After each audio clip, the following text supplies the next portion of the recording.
In the 1980s, a typical Saturday night turned tragic when a 17-year-old girl attended a party only to fail to return home.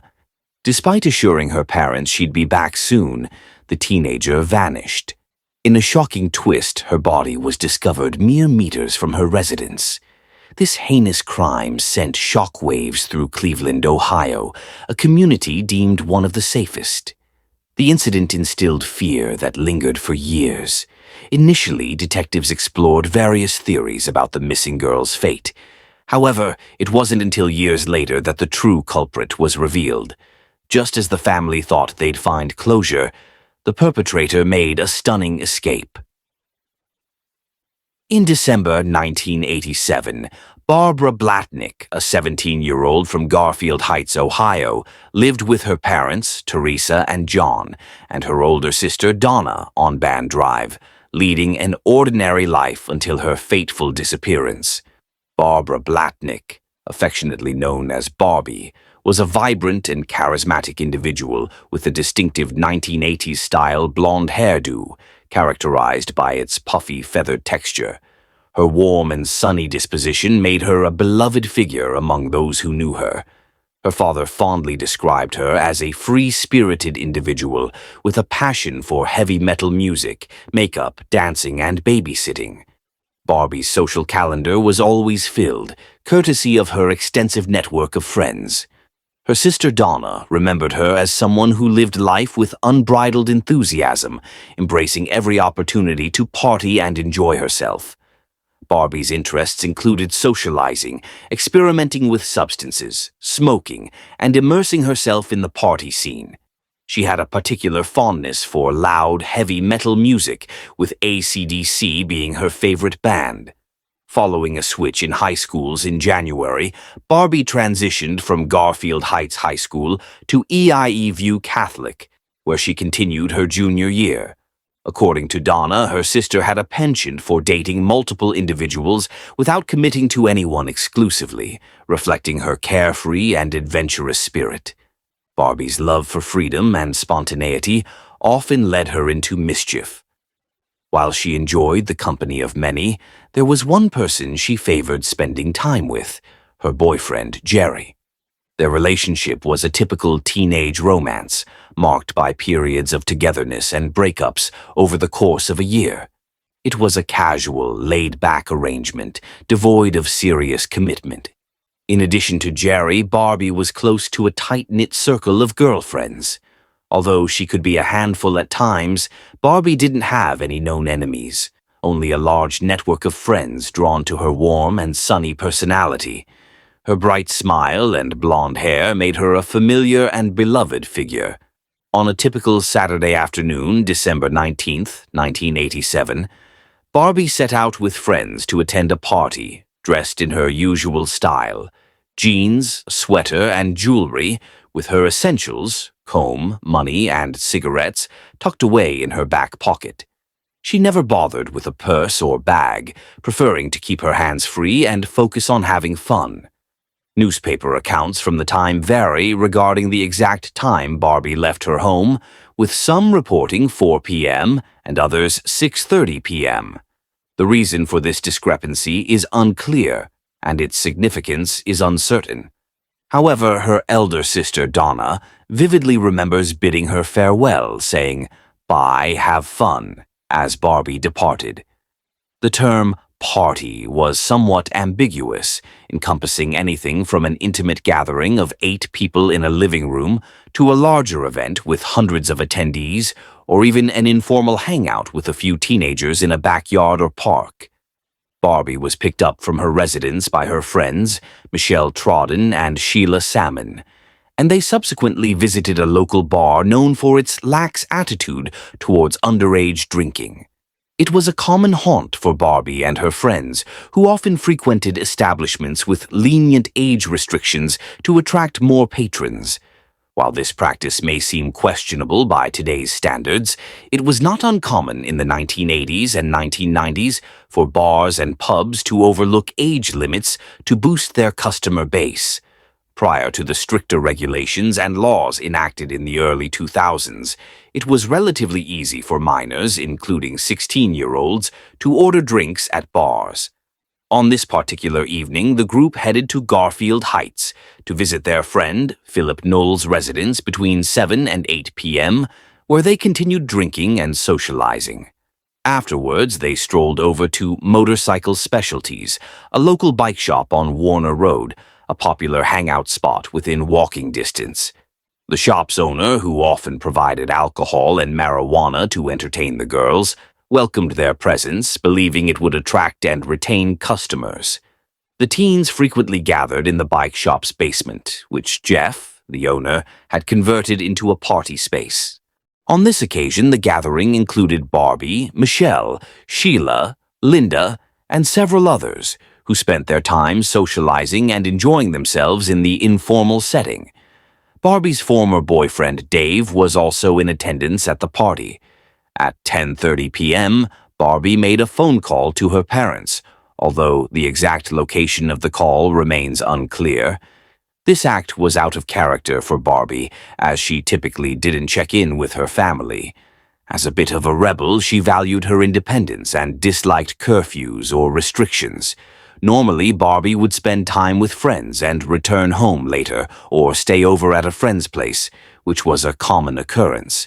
Her family had grown accustomed to her sleepovers and occasional all-night outings, knowing she was a sensible and calculated risk-taker. However, on this occasion, Barbie's decision to call her parents was unusual.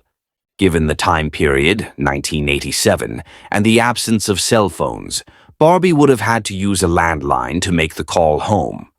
Barbie's parents received her call and, according to Michelle, everything seemed normal while they were at the bike shop, with no suspicious individuals or alarming incidents.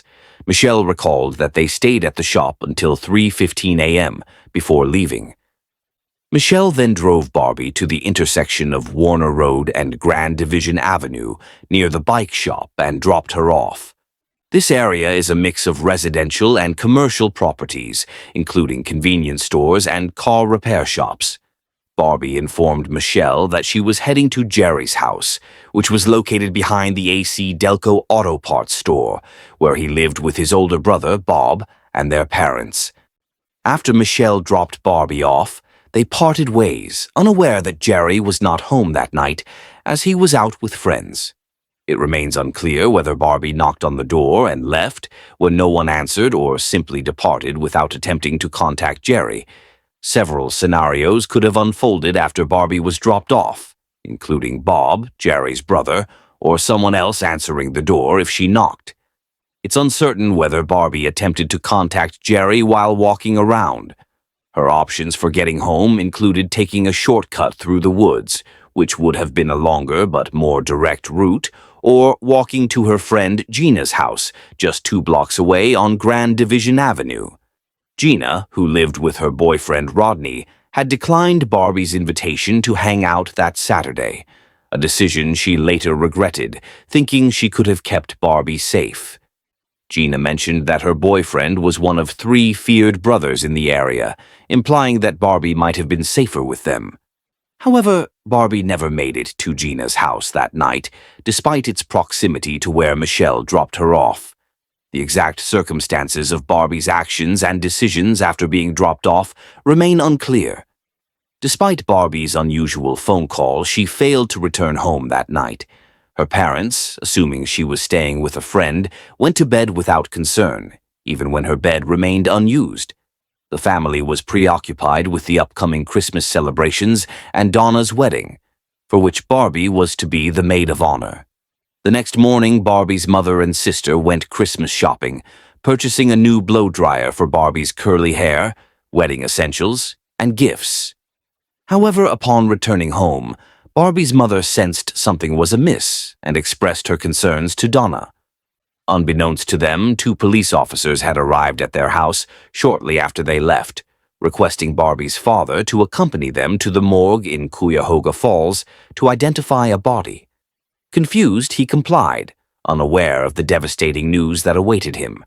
As Barbie's father was on his way to the morgue, the police delivered the devastating news. His beloved daughter had been found deceased.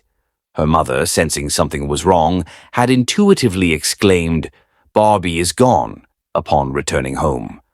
The family was consumed by shock and grief. The initial report stated that Barbie's body was discovered nude and bruised in the woods off O'Neill Road, near the Blossom Music Center in Cuyahoga Falls, Ohio. However, detectives later clarified on December 22nd that the actual location was a wooded area adjacent to a quiet access road in Summit County, a secluded spot unlikely to be busy on a Sunday morning in December. The Blossom Music Center was likely closed at the time, except for possible holiday events. The exact circumstances surrounding Barbie's discovery remain unclear, adding to the tragedy and mystery. Newspaper reports suggest that an employee of KST Oil and Gas discovered Barbie's body while driving along O'Neill Road, approximately 10 feet north of the road. This location is where the road changes direction from north-south to east-west before resuming its north-south route, situated between two infrequently used roads and parallel to another road bordering the Cuyahoga Valley National Recreation Area. Although it seems unlikely for an oil and gas worker to be in this area, they may have been performing work-related duties. According to Donna, Barbie's sister, the person who found her described Barbie as lying naked and discarded like trash on the roadside, possibly still alive and clinging to life despite her horrific ordeal. This account suggests that Barbie may have still been breathing, adding to the tragedy and shock of the discovery. Sadly, Barbie's fight for life was fleeting. The person who discovered her was left with a haunting memory of encountering someone on the verge of death in such a remote area. Summit County Coroner William Cox promptly performed Barbie's autopsy after her body was found. A preliminary report was released the following Monday, featuring Cox's striking statement, which garnered attention from various media outlets, including the Beacon Journal. Cox's conclusion was unexpected. Barbie's injuries did not occur at the location where her body was discovered. Instead, she likely encountered her assailant elsewhere, suffered fatal injuries, and was then transported to the site where her body was found just hours before it was discovered. Cox supported his findings by noting that, given Barbie was still alive when found, she could not have endured prolonged exposure to the cold after a brutal attack. Barbie's life would have been extinguished within a short time frame, roughly an hour or so, following the brutal assault. Alternatively, it's possible that someone, potentially the oil and gas worker or another witness, arrived at O'Neill Road merely hours before her body was discovered, indicating that her body hadn't been at that location for an extended period. Coroner Cox stood firm in his assessment of the timeline, maintaining that the O'Neill Road site was not the actual crime scene. However, the specific evidence supporting this claim, whether it was based on bloodstains, signs of a struggle, or other indicators of foul play, remains undisclosed.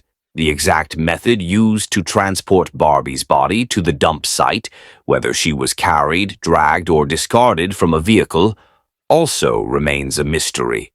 Furthermore, Cox suggested that Barbie was likely intoxicated at the time of her death, which corroborates Michelle's account of events. Although Coroner Cox didn't pinpoint the exact time of death, it's been established that Barbie was still alive when found at 10:20 a.m. By analyzing Michelle's provided timeline, it's clear that Barbie was last seen at 3:30 a.m., indicating that the assault occurred between those hours.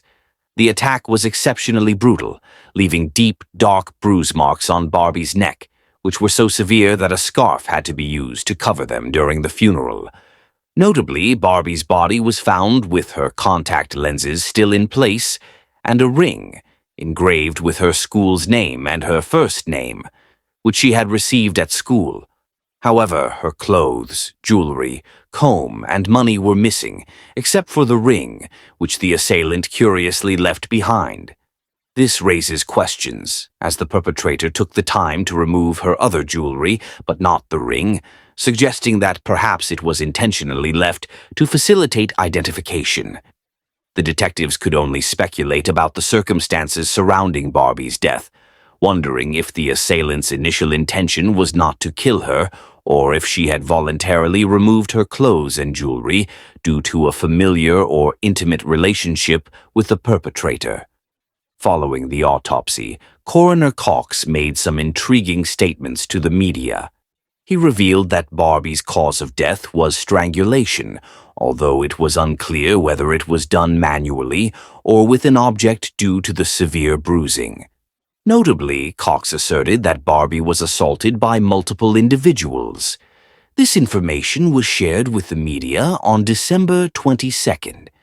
Given that the year was 1987, forensic DNA analysis was still in its infancy, making it puzzling how the coroner could make such a claim. However, it was revealed that the coroner had collected different samples of male DNA from various parts of Barbie's body, which supported his assertion. Further analysis revealed that the blood samples collected from Barbie's body belonged to different blood groups, suggesting multiple individuals were involved. There was no apparent connection between Barbie and the area where her body was found, as she and her friends typically hung out at Blossom Music Center. The investigation focused solely on the location where her body was discovered, neglecting to explore where she was last seen alive or the party she attended with friends.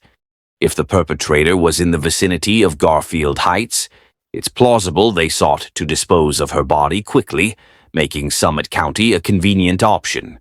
A peculiar discovery on her body was 2 lines written in the palm of her left hand, one consisting of numbers and the other of words, potentially an address. In a shocking turn of events, without her family's knowledge or consent, Barbie's left hand was amputated and sent to a Federal Bureau of Investigation lab in Washington for further examination. The Federal Bureau of Investigation's decision to amputate and examine Barbie's hand was likely due to their advanced technology, but the lack of transparency and consent from her family was unethical. DNA evidence found under Barbie's fingernails indicated that she had put up a fight against her attacker, a testament to her strength and determination. A friend described her as a tough broad who wouldn't give up easily. Unfortunately, the significance of the writing on her hand was lost due to poor handling, leaving unanswered questions about its meaning. Was it a taxi number, the party's address, or a meeting point?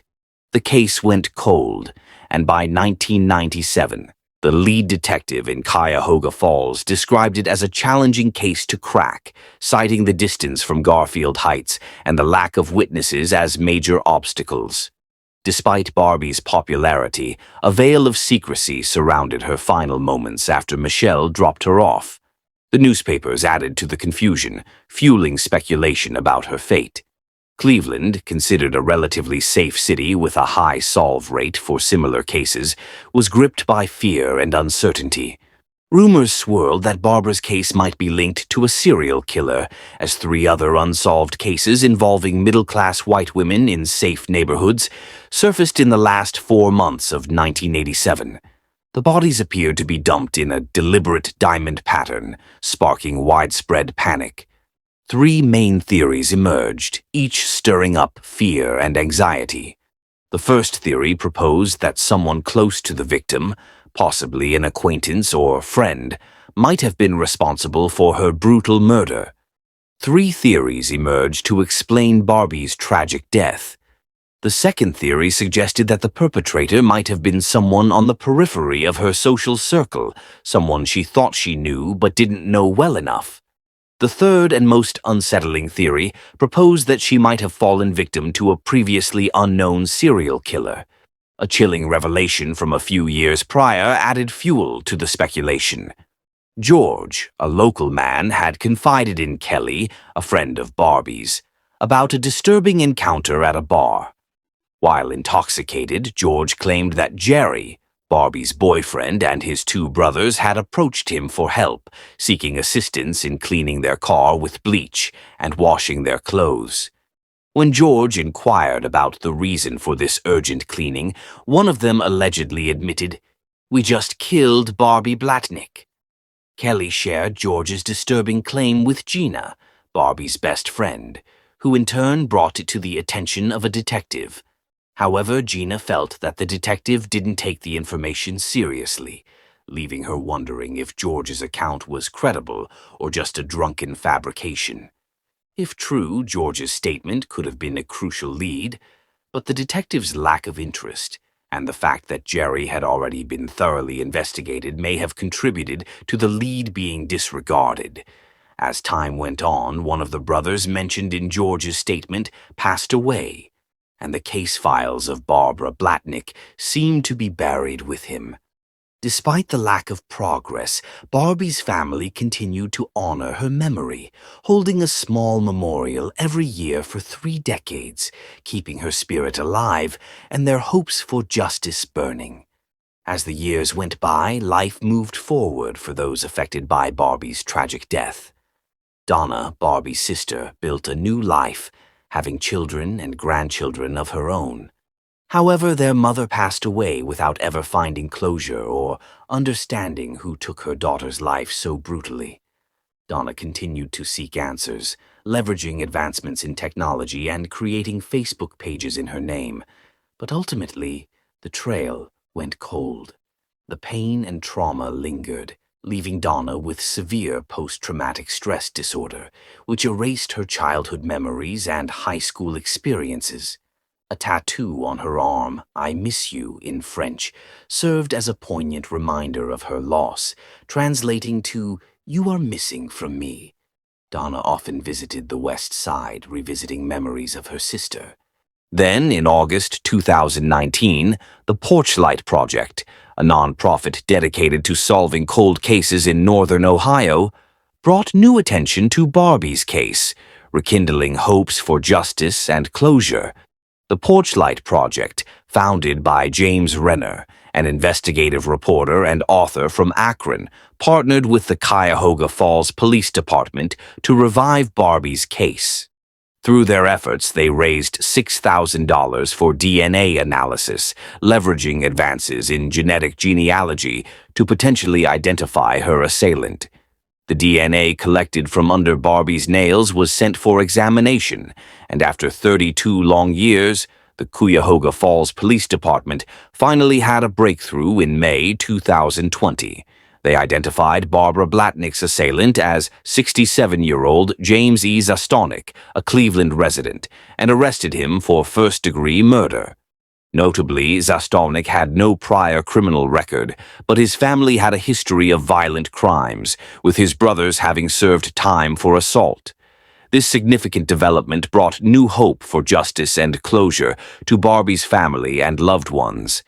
In a surprising twist, on the 30th anniversary of Barbie's death, one of Zastonik's siblings went missing, becoming a cold case.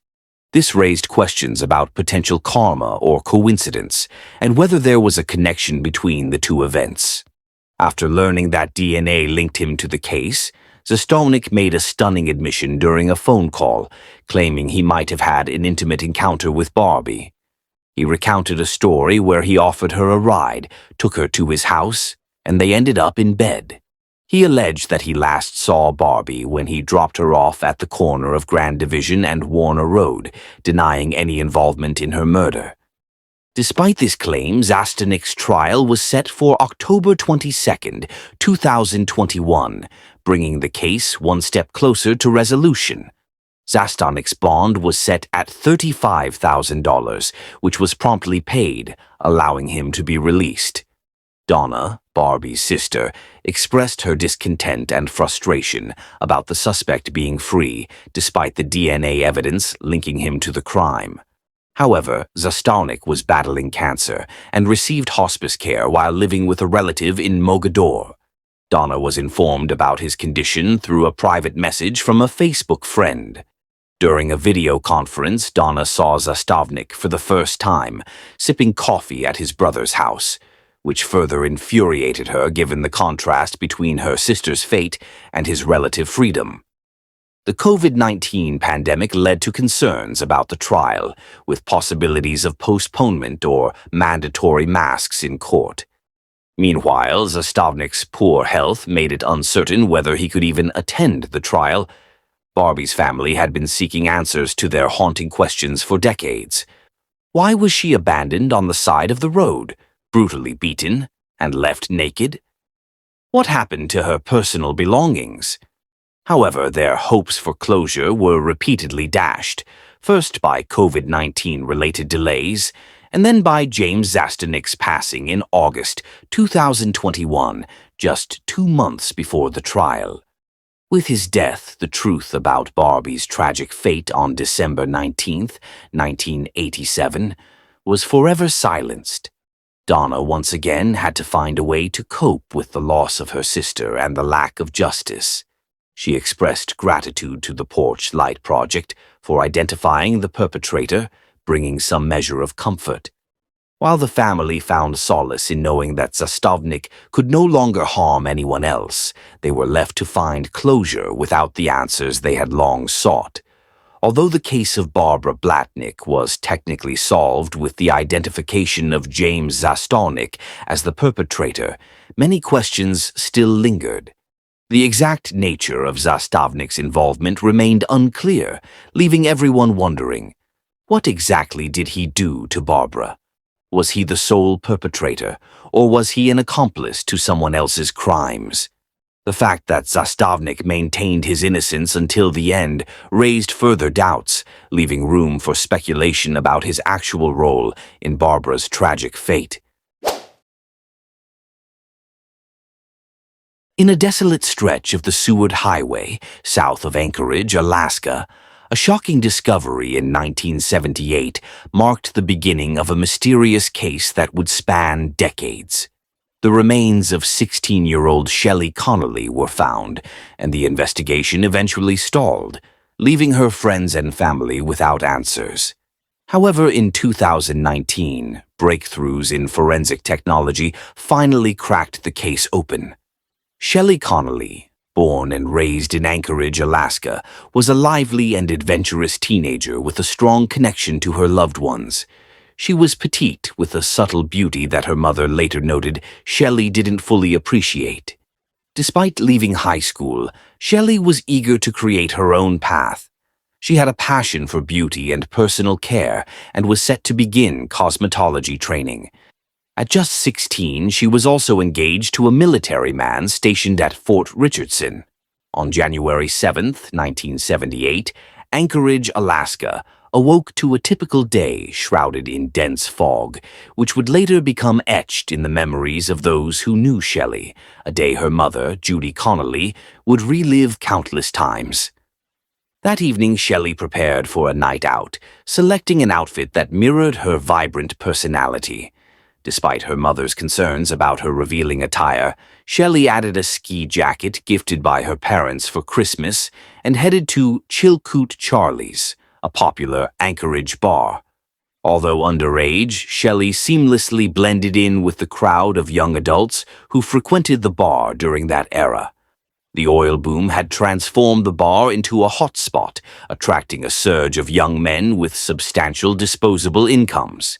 Shelley was later seen departing Chilkoot Charlie's in the company of several men, her fate unknown. Eyewitnesses later came forward, reporting sightings of Shelley at Leroy's, an all-night diner, but the details of her subsequent movements grew increasingly unclear. At some point after departing Leroy's, Shelley's life took a devastating turn. The following morning, 2 female hikers strolling along the Seward Highway noticed something peculiar down a slope near the train tracks. Initially mistaking it for trash or debris, they were met with a ghastly discovery. Shelley Connolly's lifeless body lay motionless in the snow, her petite frame partially concealed by the fresh powder. The hikers promptly notified the authorities, and soon the Alaska State Troopers arrived at the scene. They swiftly secured the area as investigators from the Alaska Bureau of Investigation joined the response. The state medical examiner would later confirm that Shelley had endured a violent assault before being abandoned in the harsh Alaskan winter. Shelley's body showed signs of a brutal beating, and the autopsy revealed a combination of internal injuries, including a ruptured spleen and hypothermia as the cause of her death. Evidence indicated that after being assaulted, Shelley was thrown from a moving vehicle, with her hand becoming trapped in the door, causing her to be dragged for a distance before the assailants noticed and stopped the car. They then heartlessly discarded her over the embankment, leaving her to succumb to the freezing temperatures. Faint marks in the snow suggested that Shelley had attempted to crawl up the embankment after being ejected from the vehicle. Initially, investigators concentrated on reconstructing the events leading up to Shelley's tragic death, seeking to understand the circumstances surrounding her final hours. Alaska State Troopers conducted interviews with various witnesses, including patrons of Chilkoot Charlie's and Leroy's Diner, in an effort to reconstruct Shelley's movements on the night of her disappearance. Despite numerous interviews and attempts to piece together her final hours, the investigation encountered a series of obstacles. Recognizing the need for advanced forensic techniques, the Alaska State Troopers turned to DNA technology, which had become a valuable tool for solving crimes by 1997. The Alaska Scientific Crime Detection Laboratory created a DNA profile from the biological evidence collected during Shelley's autopsy, aiming to match the unknown suspect's DNA with profiles in the combined DNA index system. In 2003, the DNA profile was uploaded to the combined DNA index system, but unfortunately no match was found, leaving the investigation stagnant. The case was reactivated and evidence reevaluated multiple times over the years, but no new leads emerged.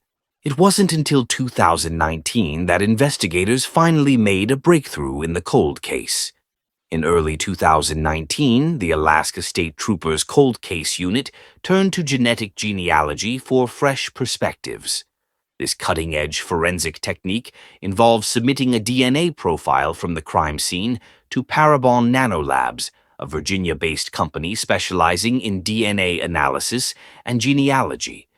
Parabon Nanolabs compared the DNA profile from Shelley's case to profiles in public genealogical databases, such as GEDmatch, and identified Donald F. McQuaid as a person of interest based on genetic connections to the DNA profile. The results suggested that McQuaid, who was 21 years old at the time of Shelley's murder, was a likely suspect. Following this identification, Alaska State Troopers conducted a comprehensive investigation to confirm the link. Investigators obtained a DNA sample from Donald F. McQuaid and compared it to the evidence collected during Shelley's autopsy, yielding a conclusive match. DNA samples from 2 locations on Shelley's body were found to match McQuaid's DNA profile, leading to his arrest in September 2019. This breakthrough marked a significant turning point in the case, bringing renewed hope to Shelley Connolly's family and the community. Shelley's mother, Judy, expressed a mix of emotions upon learning that her daughter's perpetrator had finally been identified, stating, "I felt happy they found him, but also sad. 41 years. This was totally unexpected." The evidence against McQuaid was overwhelming, with the DNA match firmly linking him to the crime scene. Further investigation confirmed that McQuaid had been in Alaska in 1978, aligning with the timeline of the murder and solidifying the case against him. The subsequent legal proceedings were rigorous and thorough.